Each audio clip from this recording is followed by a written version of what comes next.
ஏன் செருப்பு அதெல்லாம் வேண்டிய எல்லாமே போடுங்க, காசையும் போடுங்க. நீங்கள் சேர்ந்து இல்லை மாணிக்க அவங்க போடுறாங்க.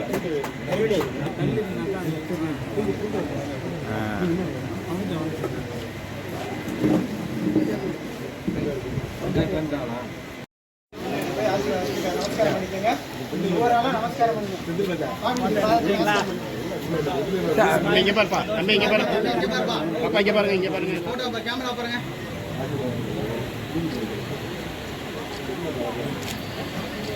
Okay okay super. நமக்கு எஜுகேஷன் லோன் வழங்கப்படுது. இந்த எஜுகேஷன் லோன் பெற்றோர்களையும் அலைய விடுறது. இன்னைக்கு வாங்க, நாளைக்கு வாங்க, நாளன்னைக்கு வாங்க, போனபைடை கொண்டு வாங்க, ஃபீஸ் ஸ்ட்ரக்சரை கொண்டு வாங்க, அதை கொண்டு வாங்கன்னு இந்த பேங்க்ல யாரு வரல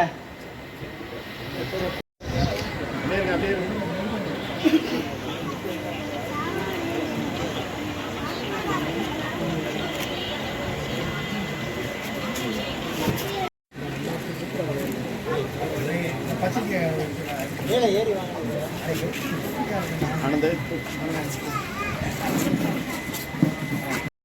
இங்க இங்க இங்க பாருங்க, இங்க பாருங்க.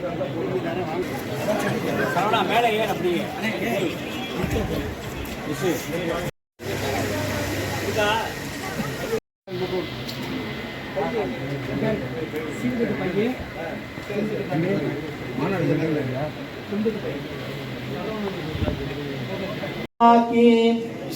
நம்ம பகவான் சொல்றது இல்லை இல்லையா? நம்ம எல்லாம் விஸ்வகர்மா விஸ்வகர்மான்னு சொல்றோம். ஆனா அவர் பகவான். அந்த பகவான் நாமத்தை சொல்வதற்கு நாம் தயங்கக்கூடாது. அது எதுக்கு ஆரம்பிக்கிறதுக்கு முன்னாடி ஒரு விஷயம் சொல்லிடுறேன். டெல்லியில பயணம் செய்து கொண்டு இருந்தேன். அப்போ டெல்லியில இறங்கி ரயில்வே ஸ்டேஷன்ல இருந்து நம்ம மோடிஜி இந்த பார்லமெண்ட் ஓப்பனிங் கூப்பிட்டுருந்தாங்க. அந்த நேரம் போகும்போது அந்த அசோகா ஹோட்டலுக்கு போகிற அவங்க டாக்ஸி எடுப்பா இதை போனோடனே டாக்ஸியில் ஒரு விஸ்வகர்மா படம் இருக்குது. அப்போ நான் அவர்கிட்ட கேட்டேன், आप विश्वकर्मा जी है? नहीं मैं विश्वकर्मा जी पूजा कर रहा हूँ. रोज उनका पूजा का पहले मैं काम शुरू कर रहा हूँ. எதுனா என்னைக்கு நான் என்னோட இந்த டிரைவர் மேல ஆரம்பிக்கணும்னோ இவரை பிரார்த்தனை பண்ணிட்டு நடக்கிறதுனால என் குடும்பம் எல்லாமே நல்லா இருக்குது. ஆனா நான் அந்த இதுல பிறக்கல. പക്ഷെ இதோட மகிமை அபாரமாக்கும். அப்ப அவங்க எல்லாரும் ஏற்றுக்கொள்ள மாதிரி நம்ம தான் செய்யறது இல்லை. நம்ம பகவான் சொல்றது இல்லை. விஸ்வகர்மா ஜெய் விஸ்வகர்மா ஜெய் விஸ்வகர்மா கோபாலன் ஜெய் கோபாலன் ஜின்னு சொல்ற மாதிரி பகவானை கூட நமக்கு சொல்றது இல்லை. சொல்லணும்னு சொல்றேன். அப்ப நம்ம எல்லாம் இறைவன் நாமத்தை சொல்ல பிறகு சந்தோஷப்படணும், ஆர்வப்படணும். ஆரம்பிக்கலாமா? மிக சந்தோஷமான இந்த நாள். பல நிகழ்வுகளுக்கு என்னை அழைத்தாங்க இந்த தியதியில. அப்ப சரவணன் ஐயா வந்து எனக்கு சுவாமிஜி இது நம்மளோட சங்கத்தோட ஒரு பெரிய ஒரு ரொம்ப பழமையான அந்த உடனே சரி டேட்டை தியதியை பார்த்து சரி என்று சொல்லிவிட்டு அதுக்கப்புறம் நிறைய நிகழ்ச்சிகள் என்னை அழைத்தாருன்னு நான் சொன்னேன். இல்லை, அறந்தாங்கில் செல்ல வேண்டும், அங்குள்ள என் சொந்தங்களை எல்லாம் பார்க்க வேண்டும். காரணம் அவங்களெல்லாம் ஒன்னா பார்த்து ரொம்ப ரொம்ப வருஷங்கள் ஆயிடுச்சு. 2016 சரவண ஐயா தான் ஃபர்ஸ்ட் நம்ம கோயிலுக்கு என்னை அழைச்சிட்டு வந்தாங்க. அன்னைக்கு ஆரம்பிச்சது. அதுக்கப்புறம் எல்லாரையும் ஒன்னா பார்க்கறது இப்பதான். இடையில வந்துட்டு போயிருக்கோம் கொஞ்சம் கொஞ்சம் வேற. அப்ப இன்னைக்கு எல்லாரும் ஒன்னா பார்க்க எனக்கு ரொம்ப சந்தோஷமா இருக்கிறது. அதுக்கு முன்னாடி சில விஷயம் சொல்றேன். நீங்க அனைவரும் அமைதியாக இருக்கணும். உங்களோட அலைபேசி எல்லாமே கொஞ்ச நேரம் அணைச்சு வைங்க. அதுபோல என்னோட போனை கொஞ்சம் பண்ணி பார்த்தேன். நான் அதான் தோத்து போயிட்டேன். பகவான் ஸ்ரீ விஸ்வகர்மாவுக்கு நமக்கு பகவான் வாய் கொடுத்திருக்கிறார். அதிலே நல்ல ஒரு நாக்கை கொடுத்திருக்கிறார். 32 பல்லையை கொடுத்திருக்கிறார். இது எதற்காக?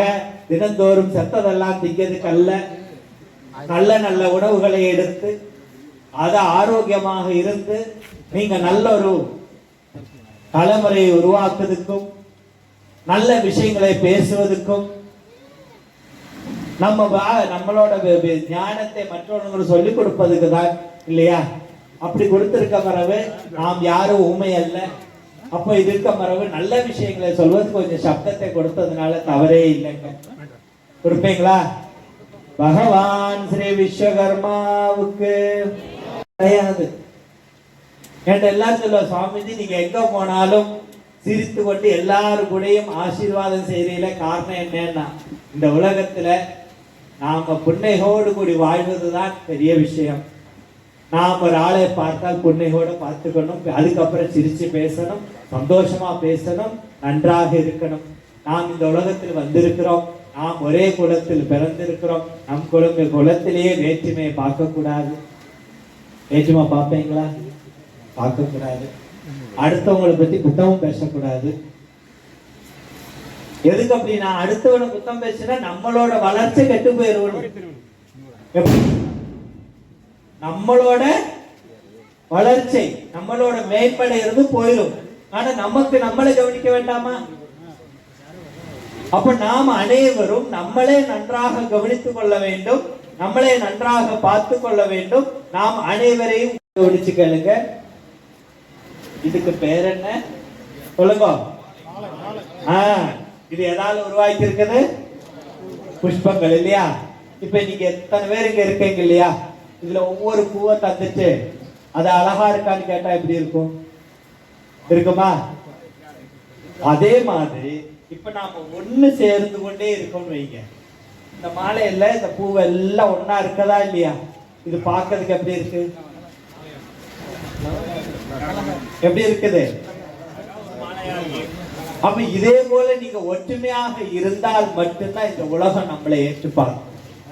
ஆனா நாம பிரிந்து பிரிந்து பிரிந்து பல சங்கமா பல இடத்துல போய் இருக்காம நாம எல்லாரும் ஒன்னா சேர்ந்து செயல்பட்டால் இந்த மாலை போல் அழகாக ஏதாவது காரியம் செயல்பட முடியுமா? முடியாது. அதனால ஒற்றுமைன்னு சொல்றது சாதாரண விஷயமே அல்ல. நாம் எவ்வளவுக்கு எவ்வளவுக்கு அந்யோன்யம் நேசிக்கிறோமோ, எவ்வளவுக்கு எவ்வளவு நாம் அங்கிட்டும் இங்கிட்டும் உதவி செய்கிறோமோ அதான் ஒற்றுமை. பூமாலை போல் எப்படி எந்த கலர்ல இருந்தாலும் சரி, எந்த ரூபத்தில் இருந்தாலும் சரி, அழகில்லாத அந்த நாரில இணைந்து விட்டால் அது அழகாகிவிடும். அதே போல்தான் நம் குலமும் நம்ம தர்மமும் எப்போதும் அழகாக இருக்க வேண்டும். இருப்பீங்களா? அப்ப இந்த ஒற்றுமை யாரு கையில இருக்குது? அஞ்சுதான். நம்ம அதை நல்லாக புரிந்து கொள்ள வேண்டும். 5க்கு 6ஆகவும் முடியாது. அப்ப இந்த 5 ஒன்னாக இருந்தாதான் எல்லா காரியம் சாதிக்க முடியும். அவங்க ஒற்றுமையா நிக்கிறது இல்ல, எல்லாரும் ஒற்றுமை ஆக வேண்டும். அதற்கு நாம் என்ன செய்ய வேண்டும்னு கேட்டாங்க. அப்பதான் நான் சொன்னேன், இந்த பூமாலை போல் சேர வேண்டும். காரணம் என்னன்னா நமக்கு ஒற்றுமை இல்லைன்னு தெரியும். இங்கிட்டு கூப்பிட்டா அங்கிட்டு போவோம், அங்கிட்டு கூப்பிட்டா அவங்க போவாங்க. அதை மாற்றம் கொண்டு வர வேண்டும். நம்மளே பார்த்து திரும்பி பார்க்கணும், நம்மளை தேடி வரணும். அதுக்கு நாம முயற்சி செய்யணும். அதுக்கு ஒரே ஒரு விஷயம்தான், இந்த பூமாலை போல் நாம எல்லாம் ஒரு ஆளு ஒன்று சொன்னா அது கேட்டு அது நல்லதா இருந்தா நல்லதா செய்யணும். அதுக்குள்ள மனசு யாருக்கு வேணும்? யாருக்கு வேணும்? அர்த்தமே இல்லப்பா. என்ன அறந்தான் அது நல்லா இருக்கும். அதுபோல் நாம் அனைவரையும் நேசிக்கணும். எல்லாரையும் நம்ம பண்பாடு கலாச்சாரம், இன்னைக்கு நம்ம கலாச்சார பண்பாடு எல்லாம் போயிட்டு, கோயிலுக்கு போறது இல்லை, நல்ல ஒரு பிரார்த்தனை பண்றது இல்லை, நல்ல நல்ல விஷயம் யாருக்கும் சொல்லிக் கொடுக்கறது இல்லை. குழந்தைகளுக்கு நல்ல விஷயங்களை சொல்லிக் கொடுக்கணும்னா பயமா இருக்கிறது. குழந்தைகிட்ட என்னால பேச முடியாதுன்னு அப்பா அம்மா சொல்ற காலம். அப்படி இருக்கக்கூடாது. நாம் அனைவரும் உபநயனால ஆவணி ஓட்டம் செய்கிறோம் இல்லையா? அதுல எல்லாரும் பூணூல் போடுறவங்க கை தூக்குங்க, போட்டுட்டு 10 நிமிஷம் கழிச்சு கட்டி போடுறவங்க கையை கீழே இருக்குங்க. எப்படி இருக்குது? அப்ப நம்ம கலாச்சாரத்தை பண்பிடிக்கிறவா இல்ல. அப்ப அது மாற்றம் கொண்டு வாங்க. நல்ல விஷயத்தை கூட்டத்துல போய் இருக்கு போட்ட போட்டோ எடுத்து போட்டா அடுத்த நிமிஷத்துல எடுத்து தூரம் போட்டுட்டு போனா அது என்ன ஆகும்? இல்ல சாமி, அது 4 கால் 2 கால் சாப்பிட முடியாதுன்னா அது சாப்பிட்டுதாயே கெட்டு போனா. ஒரு காலத்துல சாப்பிடாம இருந்தா தெய்வீகமா இருந்தா, இன்னைக்கு நாம தெய்வீகமாக இல்லாம போயிட்டோம். காரணம் என்ன? எல்லாத்தையும் மாத்தி மாத்தி வச்சு இன்னைக்கு வேண்டாம், நாளைக்கு வேண்டாம், நாளா கழிச்சு வேண்டாம். அப்ப நம்மளோட எல்லா பண்பாடு நாமளும் இல்லைன்னு இருக்கு. அப்ப அது இருக்க மரபு. நாம தெய்வமா இருக்கணுமா, அரக்கனா இருக்கணுமா? அப்ப தெய்வமா இருக்கணும்னா தெய்வீகமாக எல்லாம் எல்லா விஷயங்களும் செய்யணும். சரிங்களா? கண்டிப்பா செய்யும். கருத்துக்கள் மட்டும் இல்லைங்க, நம்மள பார்த்த உடனே பண்றாங்க. இப்ப 17 மாநிலம் போய்கிட்டு இருக்க நம்ம சொந்தங்களை சந்திக்கிறதுக்கு வேண்டி 17 மாநிலம் கம்ப்ளீட் பண்ணிட்டு அது யாரும் பண்ணல. இன்னைக்கு நம்ம திருநெல்வேலி மடத்துல இருந்த ஒரு சுவாமி பண்ணி இருக்கிறார் 37வது பட்டம். இல்ல ஸ்ரீ சிவானந்த முனிவர் சுவாமி பண்ணினத இப்ப நாம தான் எடுத்துட்டு வந்திருக்கிறோம். இன்னைக்கு எங்க போனாலும் நல்ல வரவேற்பு, நல்ல விஷயம் பேசுறாங்க, சுவாமி நல்லா சொல்றாங்க, சுவாமிய பார்த்தா நல்லா ஒரு ஐஸ்வர்யமா இருக்குதுன்னு சொல்றாங்க. எனக்கு தெரியாது. ஆனா எதுக்கு சொல்லணும் அப்படின்னா, நம்ம தெய்வமா வாழ்ந்தால், நல்ல சிந்தனையை நாம சொல்லி கொடுத்தால் நம்மள எல்லாரும் தெய்வமா தான் பார்ப்பாங்க. பகவானே சொல்லி இருக்கிறது, மாதா பிதா குரு தெய்வம் சொல்லி இருக்கிறார். அப்ப நம்மள தெய்வதானத்துல வச்சுதான் ஓரோ தலைமுறைக்கு சொல்லி கொடுத்து கொண்டு இருக்க மரபு. நாம அந்த பதவியிலிருந்து கீழே பெறக்கூடாதுங்க, இல்லையா? அப்ப நாமெல்லாம் அந்த தெய்வீக தன்மையில் இருக்கணுமா வேண்டாமா? கண்டிப்பா இருக்கணும். இன்னைக்கு உலகத்துல நம்மள எல்லாரும் தள்ளி வைக்கிறாங்க கிடையாது. ஐயா சொன்னாங்க இல்லையா, மூக்குத்தி கதை சொன்னாங்க, அதுக்கப்புறம் ஒரு தகுதி கிடைச்சதுன்னு சொன்னாங்க. இப்ப நம்ம மடத்துல ஒரு விஷயம் கிடைச்சது. இந்த வருஷம் குரு பூஜையில வந்திருக்கவங்க எல்லாம் கேள்விப்பட்டிருப்பீங்க, ஒரு செப்பு பட்டை கிடைச்சது. அதுல எழுதியிருக்க விஷயம் சின்ன பட்டையை தான், ஆனா அதுல ஒரு 20-40 பேஜ் எழுத வேண்டியது. அது நம்ம ஆர்கியோலஜி டிபார்ட்மெண்ட் கொடுத்து அவங்க அதெல்லாம் தொல்லியத்துறையில எல்லாம் பார்த்து சொன்னாங்க, இவ்வளவு பெரிய பாரம்பரியமா உங்க மடம்.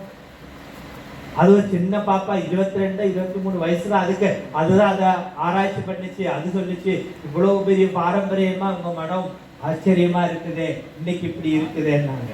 அப்ப நம்ம பாரம்பரியத்தை அழிக்கிறதுக்கும் நம்ம கெட்டிக்காரங்க தான். எப்படி அழிக்கிறதுக்கும் நாம கெட்டிக்காரங்க கிடையாது. நாம உருவாக்க பிறந்தவர் எப்படி அழிக்க முடியும் என்றுதான் நான் கேட்கிறேன். அப்ப நம்ம உருவாக்க தகுதியோட அழிக்க கூடாது. அழிக்கிறதுக்கு நாம ஆள் அல்ல. நம்ம மடம் அழிஞ்சு போச்சுன்னா பயப்படண்டா. பகவான் பாருங்க திருப்பி கொண்டு வந்து இப்ப அதை மேல கொண்டு வந்துட்டு இருக்கிறார். இன்னைக்கு அந்த தொழில்துறையிலிருந்து எடுத்த அந்த பட்டயத்தை பார்க்கறது நிறைய ஆளுங்க வந்தாங்க மடத்துக்கு. நான் இன்னும் வெளியில நிறைய எல்லாம் சொல்ல, அது பேப்பர்லாம் இருக்குது, நான் சரவணையாக்கு அனுப்பி வைக்கிறேன், நீங்கெல்லாம் படிச்சு பாருங்க. நிறைய விஷயங்கள் சொல்லப்பட்டிருக்கு. எனக்கும் ஆச்சரியமா இருந்தது, அப்படி ஒரு குளத்துல பிறந்திருக்கமே என்று. அது எங்கேயுமே இருக்காது, வேற எந்த குளத்துக்கும் இருக்காது. அப்ப நம்ம அப்படிப்பட்ட ஒரு குளத்துல பிறந்து நாமெல்லாம் ஐயோ எங்களுக்கு யாருமே இல்லையே, எங்களுக்கு ஒண்ணு கிடைக்கிற வருத்தப்படாதுங்க. எல்லாம் இறைவன் தருவார். நாம இறைவன் கிட்ட ஒரு அடி எடுத்து வச்சால் இறைவன் நம்மளோட 10 அடி வைப்பார், இல்லையா? அப்ப இன்னொரு போடுவீங்களா? போட்டுட்டு மறுநாள் கழிச்சு எத்தனை பேர் தூரம் எறிவீங்க? கழிச்சு கை தூக்குங்க, போட்டுவீங்களா? அது தூரம் போட்டுவாரா? போடக்கூடாது. அதை போட்டு சந்தியாவந்தனம் பண்ணுங்க, எவ்வளவு சக்தி கிடைக்கும். காயத்ரி மந்திரம் ஒரு நாளைக்கு 12 தடவை சொல்லுங்க, நிறையாலாம் வேண்டாம். அபாரமான சக்தி. உங்களுக்கு என்னென்ன வேலை செய்யணுமோ தானா வந்துடும். அப்போ இனிமேல் சொல்றத நல்லா கவனிங்க. எனக்கு உடம்பு சரியில்லைன்னு சொல்லவே கூடாது. எப்படி சொல்லணும்? நான் நல்லா இருக்கேன், எனக்கு எந்திரிச்சு நடக்க முடியாதவங்க நான் நடக்கிறேன். இந்த ஒரு சிந்தனையை நாம கொண்டு வர வேண்டும்.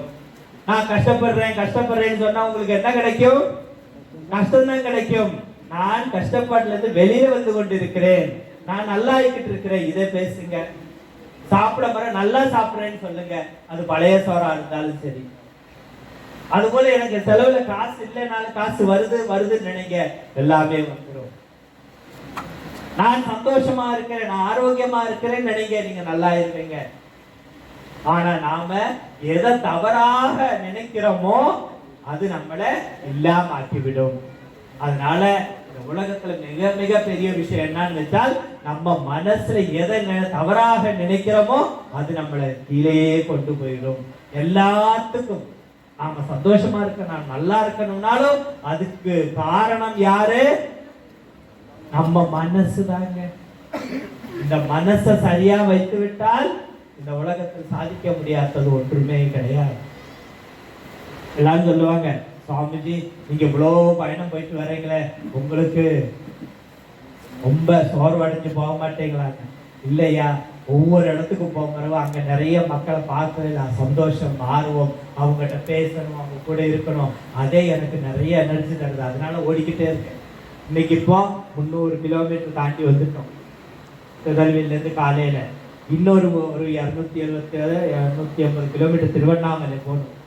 இன்னைக்கு திருவண்ணாமலையில் நாளைக்கு ஒரு பெரிய ஒரு மீட்டிங் அங்க, அதெல்லாம் பேசிட்டு உடனே திரும்பி வந்து மறுநாள் காலையில நாகர்கோவில் போகணும். அப்ப நீங்க ஓடிக்கிட்டே இருக்கீங்களா? நம்ம நல்ல விஷயத்துக்கு வேண்டி போகணும், நமக்கு எந்த சோர்வும் வராதுங்க. நல்ல விஷயம் சொல்லிக் கொடுப்பதுல எந்த பிரச்சனையும் வராதுங்க. அப்போ நாம நல்லதா இருக்கணும் அப்படின்னா, நான் நல்லா இருக்கிறேன்னு நீங்க ஒவ்வொருத்தரும் சொல்லணும். எப்போதும் சொல்லிக்கிட்டு இருக்க நான் நல்லா இருக்கேன். சரி, நீங்க எல்லாரும் யாரை நேசிக்கிறீங்க சொல்லுங்க.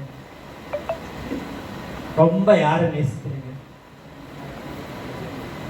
அதான் சொல்லுங்க. மாதா பிதா. மாதா பிதா சொல்லுங்க. குரு வேற? தெய்வம் வேற? தாய் தப்பன் வேற? யாரு? நம்மளே சொல்றவங்க மட்டும் கை தூக்குங்க.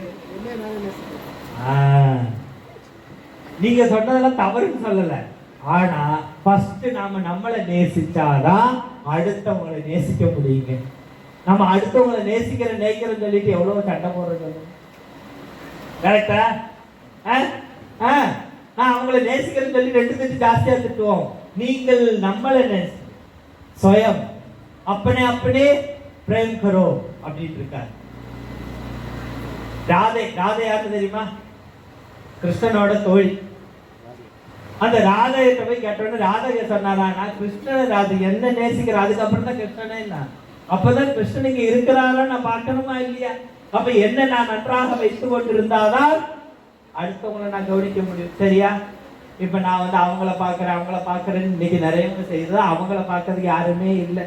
அதனால நாம் நம்மளை சரியாக வைத்துக் கொண்டிருந்தால், நீங்கள் அனைவரும் சொன்னது போல உங்க தாய் தகப்பன்மாரையும் உங்களோட மனைவியையும் உங்களோட குழந்தைகளையும் உங்க சொந்தங்களை எல்லாம் நீங்க பார்க்க முடியும். சரியா?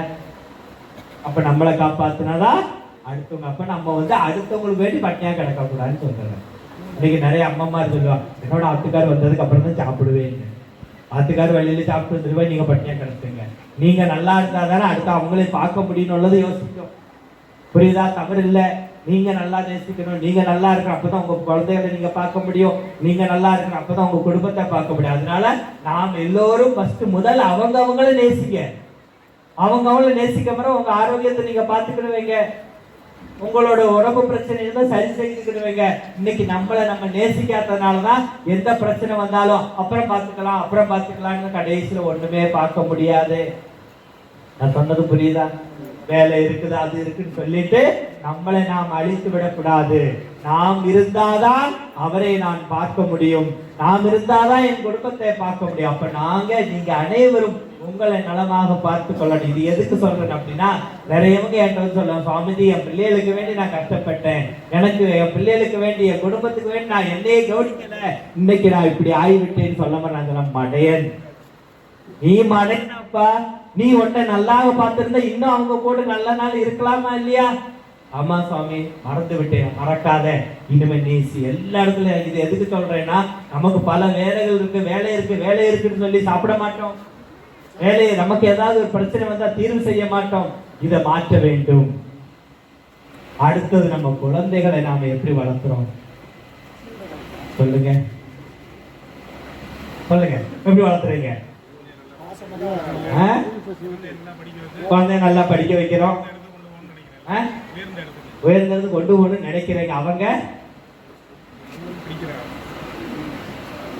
நல்லா கேட்டுக்கோங்க, குழந்தைகளும் கேட்டுக்கோங்க. அங்க இருக்க நிறைய பேர் நின்றுட்டு இப்படி பாக்குறேன், சுவாமிஜி எங்களை பற்றி சொல்ல போறாரு.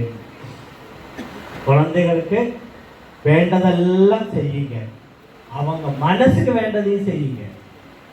ஒழுக்கத்தை சொல்லிக் கொடுங்க,